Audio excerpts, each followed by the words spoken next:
Bismillahir Rahmanir Rahim.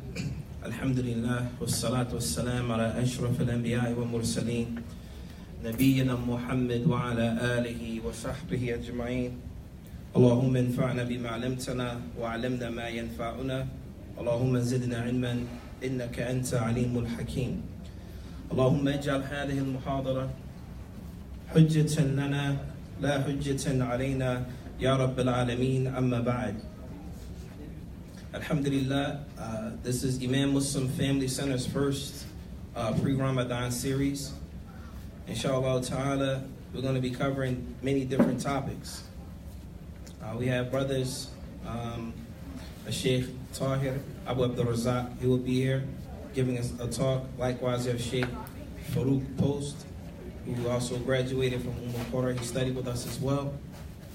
And inshallah ta'ala, this is a pre-Ramadan talk, so we're going to talk about some things that have to do with fasting. Allah subhanahu wa ta'ala mentions in the Quran, كُتِبَ عَلَيْكُمُ الصِّيَامُ كَمَا كُتِبَ عَلَى الَّذِينَ مِنْ قَبْلِكُمْ لَعَلَّكُمْ تَتَّقُونَ. Allah subhanahu wa ta'ala mentions in his book that fasting has been made obligatory for us. The same way it has been made obligatory for the nations and the ummah that came before us. And if by chance, and the purpose of it, لَعَلَّكُمْ تَتَّقُونَ, by chance that we may achieve some form of taqwa. Taqwa, brothers and sisters in Islam, as many of the scholars mention, taqwa is to create a barrier between yourself and the punishment of Allah subhanahu wa ta'ala.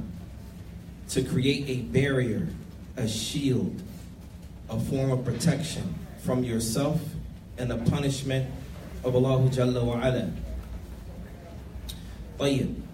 Some of the things that we're going to talk about, inshallah ta'ala, are body parts that can harm us or aid us with regards to our fasting and with regards to after fasting.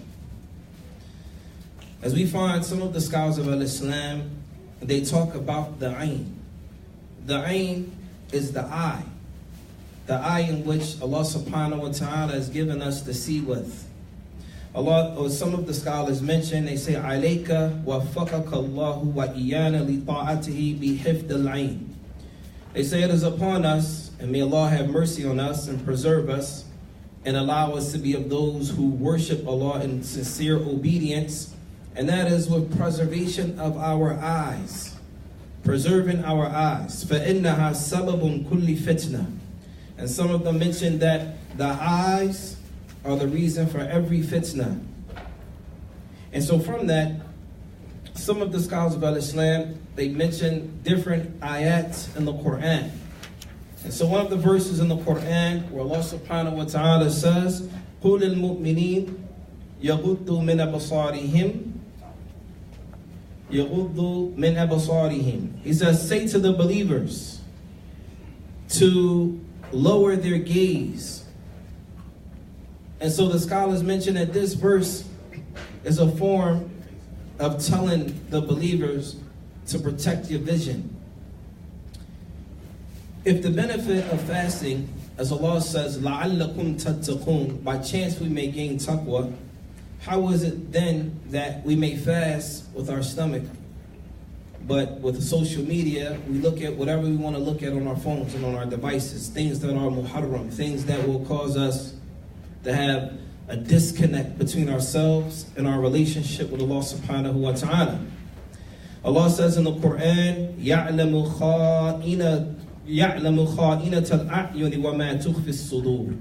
Allah subhanahu wa ta'ala mentions that Allah knows the deception of the eyes. وَمَا تُخْفِي الصُّدُورِ. Allah knows the deception of the eyes and the things that we conceal in our chests or in our breasts. A person may say, well, what does that have to do with fasting? Fasting, brothers and sisters in Islam, is not the mere abstaining from food and drink. Rather, all of these things are associated with it. Now, if we look at this ayah, we find in Tafsir Ibn Kathir Ibn Abbas radiallahu ta'ala anhu, he has some commentary on this particular verse in the Quran. And he says that this ayah here, where Allah says, يَعْلَمُ خَائِنَةَ الْأَعْيُنِ, Allah knows the deception of the eyes and that which the heart or the chest conceals. Ibn Abbas, radiallahu ta'ala anhu, one of the Sahaba, and one of the Mufassirin, one of the Sahaba that has knowledge of the tafsir, knowledge of the interpretations of the Quran. He said, هَذَا هُوَ الرَّجُلُ يَدْخُلُ عَلَى أَهْلِ الْبَيْتِ بَيْتِهِمْ. He said this verse is talking about a man who entered into the home of a family. Think about this. This verse in the Quran, this is Surah Al-Ghafir, verse number 19.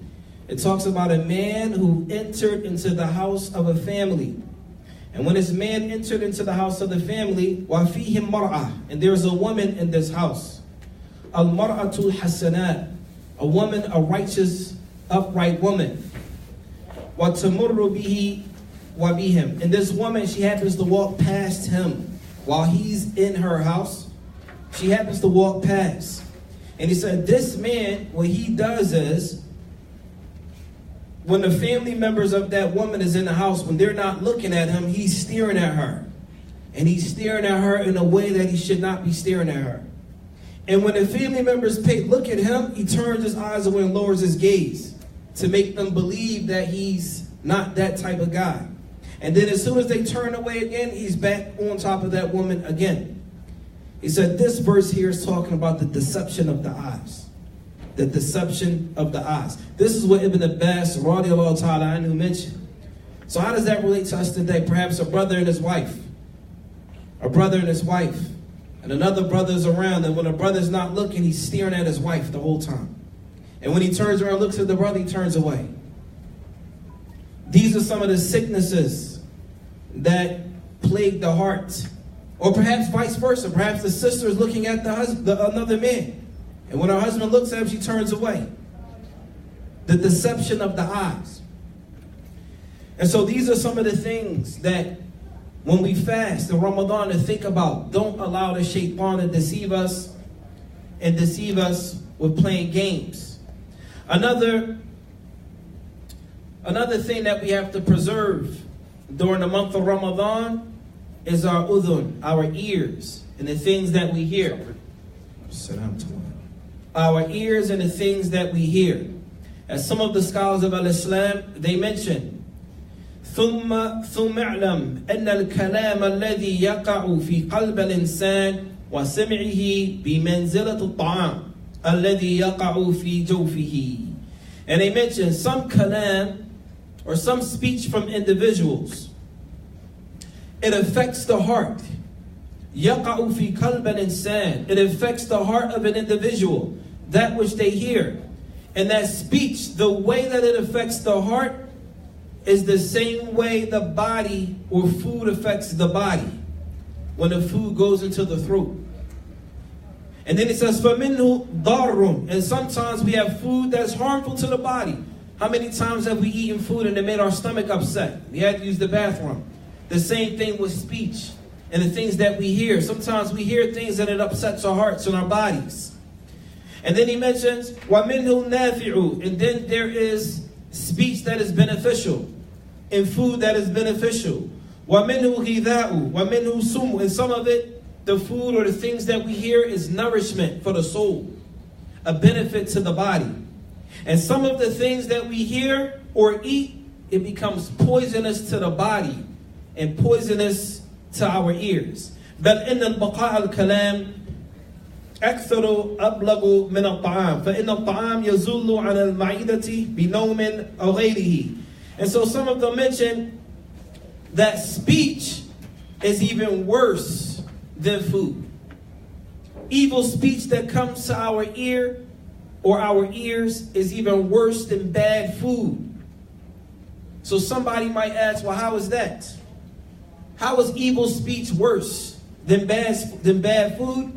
They say, فَإِنَّ الطَّعَامَ يَزُولُ عَنِ الْمَعِدَةِ بِنَوْمٍ. Because the food eventually it'll pass with sleep. or with time is going to remove itself. وَرُبَّمَا يَبْقَى أَثَرُهُ زَمَانًا ثُمَّ يَزُولُ وَلَهُ دَوَاءٌ وَدَوَاءٌ وَيَزِيلُ أَثَرُهُ مِنْ جِسْمِ الْإِنسَانِ. Or perhaps even if the food is real bad, it'll stick with you for some time. And then eventually it'll go away. Or eventually you could take some medicine to cure the body from that particular sickness that you had when you ate that particular food. They say, however, وَأَمَّا الْكَلَامِ الَّذِي يَقَعُ فِي قَلْبِ الْإِنسَانِ فَرُبَّمَا يَبْقَى مَعَهُ جَمِيعُ أُمُرِهِ.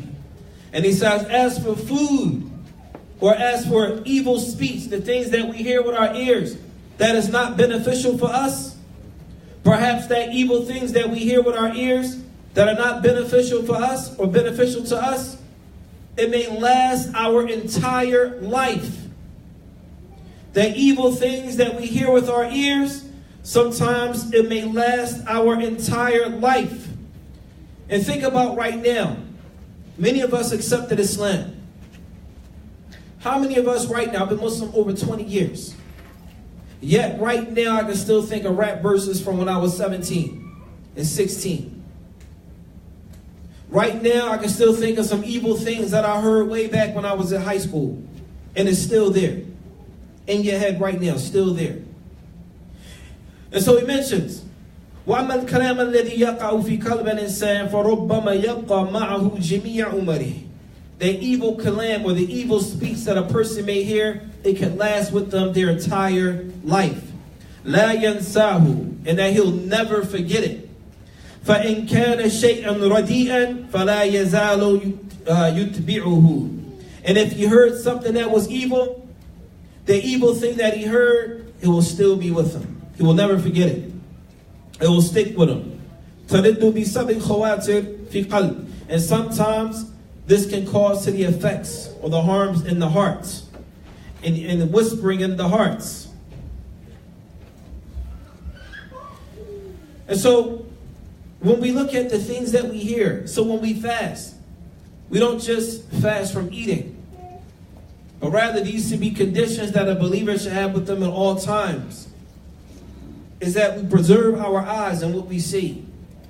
And we try to protect our ears from what we hear. And the next thing we're going to mention is the tongue. Preserving the tongue. As we find, the tongue can be a means for us to waste a lot of time. A person may say, well, how does a tongue waste time? فإن أكثر ما يتكلم به الإنسان من غير ذكر الله تعالى فعلى أقل يكون لغوا يضيع به الوقت. The most, let's say, they mention that most of the time people are speaking outside of the remembrance of Allah subhanahu wa ta'ala. فعلى أقل يكون, the least amount of speech is play and amusement. يضيع به الوقت. The play and amusement with our speech, we're going to waste a whole lot of time. We're going to waste a lot of time. فإن من لم يصن لسانه وأكثر الكلام يقع لا محالة في الغيبة الناس. And we'll also find that a person, if they do not protect their tongue, then they say that there's no doubt that that person will fall into backbiting. There's no doubt. La mahala. There's no doubt that that person will fall into backbiting. And as it mentions, we're going to mention some narrations from some of the scholars of the past. وَبَلَغَنَا عَنِ الْحَسَنِ Hasan al-Basri rahimahullah ta'ala. He said, أَنَّهُ قِيلَ لَهُ. And it was said to him, يَا أَبَا سَعِيدٍ, O father of Sa'id, إِنَّ فُلَانًا أَخْتَابَكَ. He said, oh father, oh Sa'id. And this is what they said to Hasan al-Basri. He said, Ya Aba Sa'id, for indeed this person over here, he's backbiting you. He's saying things about you that you would not be pleased with. He's saying things about you that you do not like.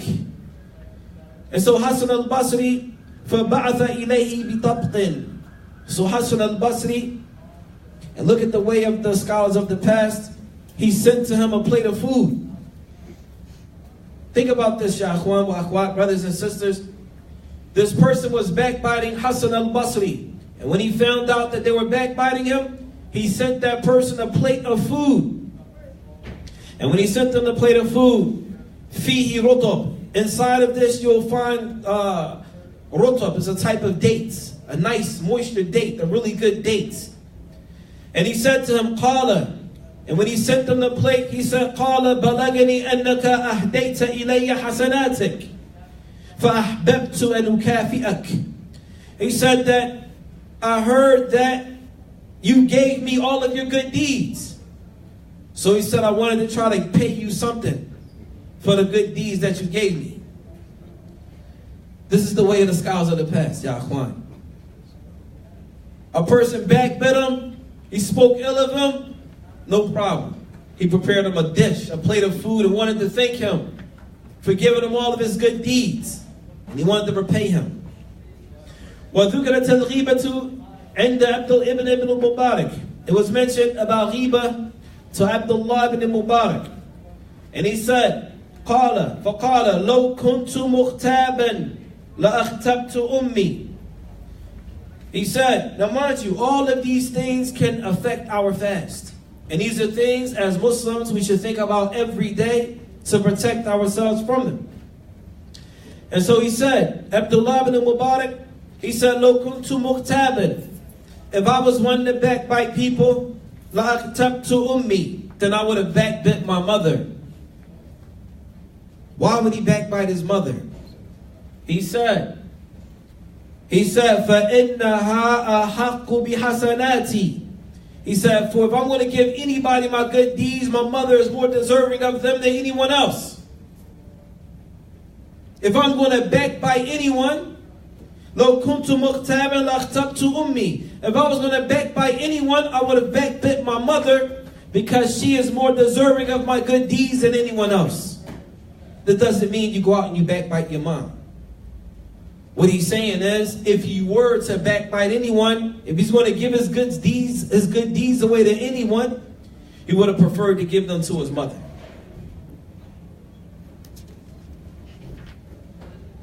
Brothers and sisters in Islam, this issue of preserving our ears and our eyes and our tongue is a tremendous affair. And we also find in the verse where Allah subhanahu wa ta'ala mentioned again in Surah Al-Ghafir, يَعْلَمُ خَائِنَةَ الْأَعْيُنِ وَمَا تُخْفِي الصُّدُورِ. That Allah subhanahu wa ta'ala knows what the eyes deceive us in. وَمَا فِي الصُّدُورِ وَمَا تُخْفِي الصُّدُورِ. And likewise that which is concealed in the hearts. And that which is concealed in the hearts.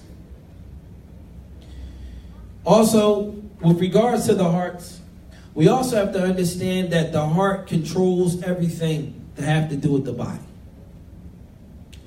As some of the scholars mentioned, أَنَّ الْقَلْبَ مَلِكٌ مُطَاعٌ وَرَئِيسٌ مُتَّبَعٌ. That the heart is the king that we follow. In terms of our individuals, we follow the hearts. وَرَئِيسٌ, and like the king. فَأَعْضَاءُ كُلَّهَا تَبَعٌ لَهُ. All of our body parts follow the heart. Follow the heart. All of the body parts follow the heart. فَإِذَا صَلَحَ الْمَتْبُوعُ صَلَحَ التَّبِعُ. And if we follow what our heart says, or whatever our heart commands us to do, if we follow it, then everything else will follow. And this goes to the hadith of the Prophet alayhi salatu wassalam. روي عن النبي صلى الله عليه وسلم أنه قال إن في الجسد مضغة. For indeed inside of the body is a piece of flesh. إذا صلحت صلح الجسد كله وإذا فسدت فسد الجسد كله ألا وهي القلب. And Nabi alayhi salatu wasalam, he said there is a piece of flesh in the body. إذا صلحت صلح الجسد كله. If that piece of flesh in the body is upright, then the whole body becomes upright. And if that piece of flesh in the body is corrupt, then the whole body will be corrupt. And he said that piece of flesh is the heart. That piece of flesh is the heart. Brothers and sisters in Islam, This is a serious affair with regards to the heart. If we fast, if Allah bless us to see the month of Ramadan, if we fast the month of Ramadan, but our hearts have sickness in it, and if you listen to music and you're still listening to music, what type of effect is music having on your ears? What type of effect is the music having on your heart? What type of effect is that music having on your connection with Allah subhanahu wa ta'ala? Al-qaswatu fil qalb wa nisyan al-akhirah. One of the things that bother us as well is hardened hearts. And no doubt, listening to music, listening to kalam, speech that is evil and wicked, it has no doubt that it will affect the person's heart and make it hard. Have no doubt about that. As we find that a person has a hardened heart, النسيان للآخرة, that they will forget about the next life. لأنك إذا أملت عيش الطويل لا تذكر الموت. And another thing that causes a hardened heart, some of the scholars mention al-amal al-tawil. Al-amal, ya akhwan wa akhwat, is excessive hope and yearning. Sometimes a person can spend their entire life searching for the dunya, but never get it. Their entire life chasing behind wealth, but never get it. And so from the things that Ali ibn Abi Talib radiallahu ta'ala anhu, he said, أَخْوَفُ مَا أَخَافُ عَلَيْكُمَ الْإِثْنَانِ. He said, there are two things that I fear for my ummah.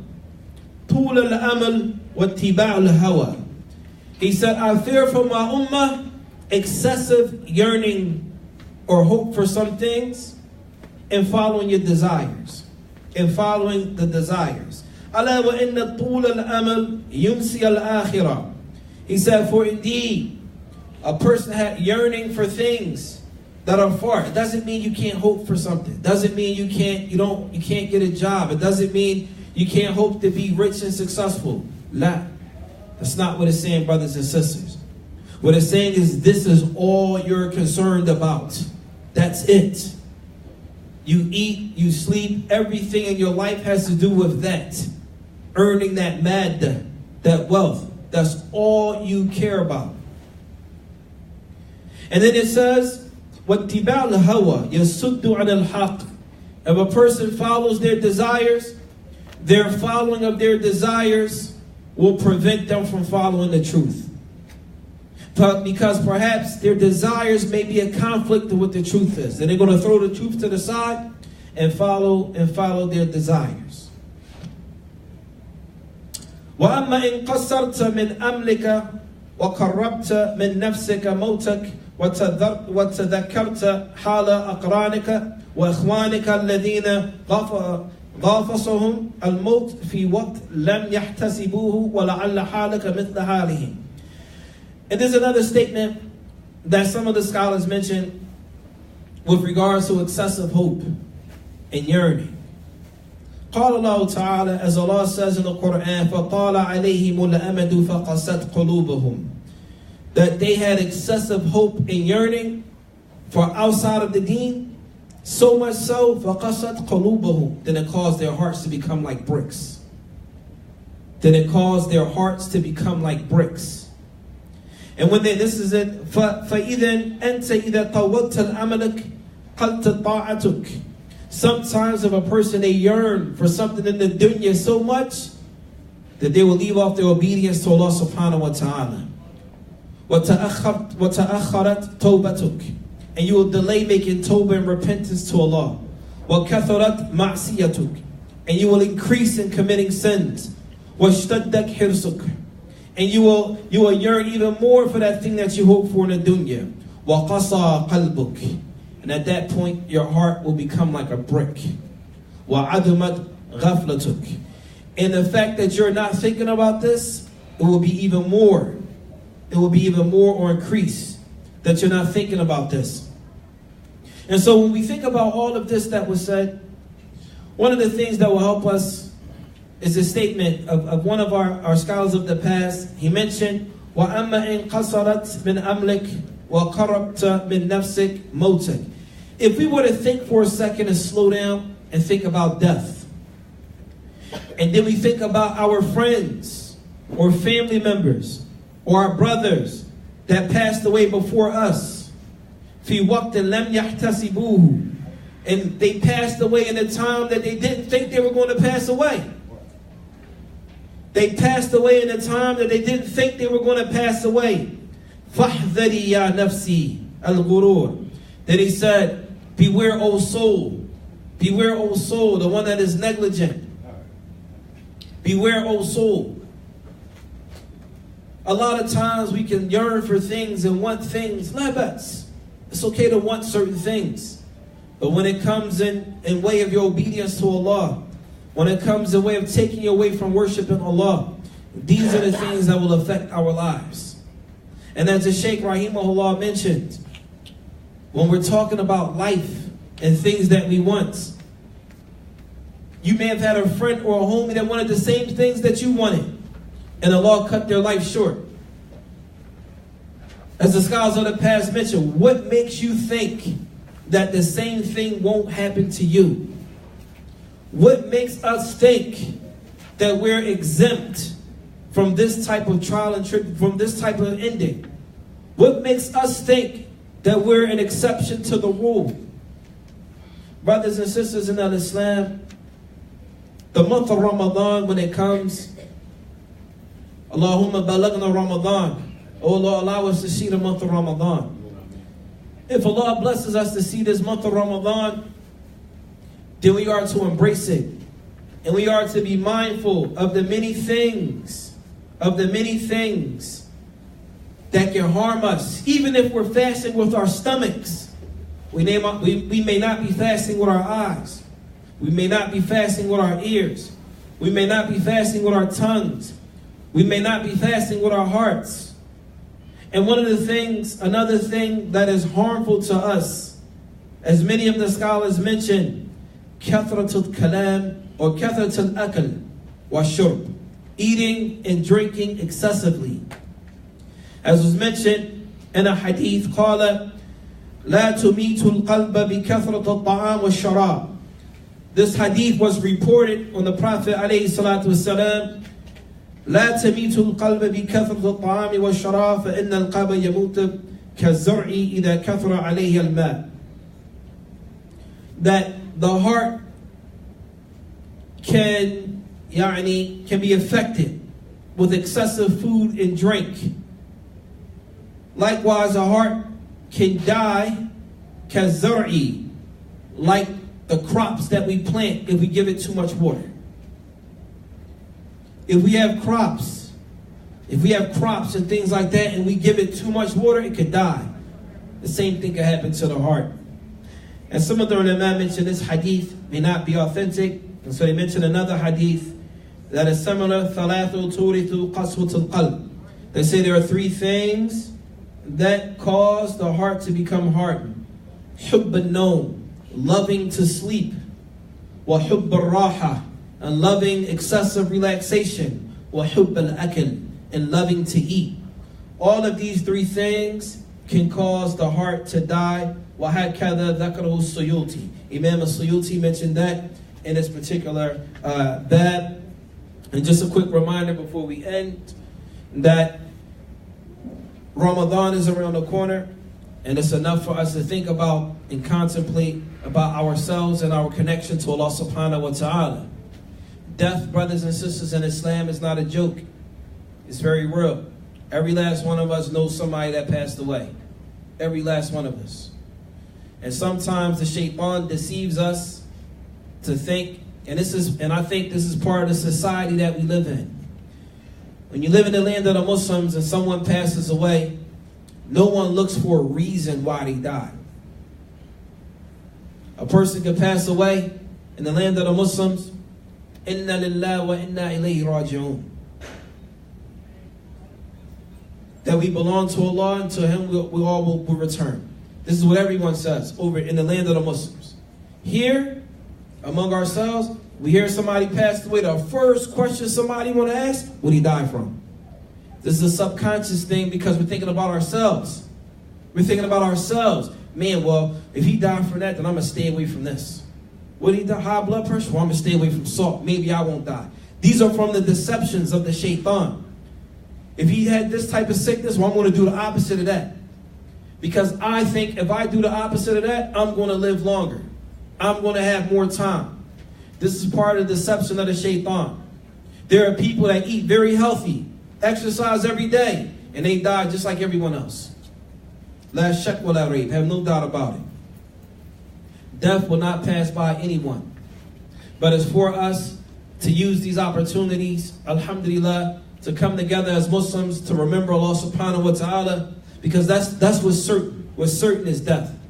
And what's certain is that we're going to die, and what's certain we're going to have to answer for the things that we've done. Nas'Allah salama wal afiyah. And with that, we're going to end. And the brother's going to call the adhan. Subhanakallahumma wa bihamdik. Ashhadu an la ilaha illa ant. Astaghfiruka wa atubu ilayk.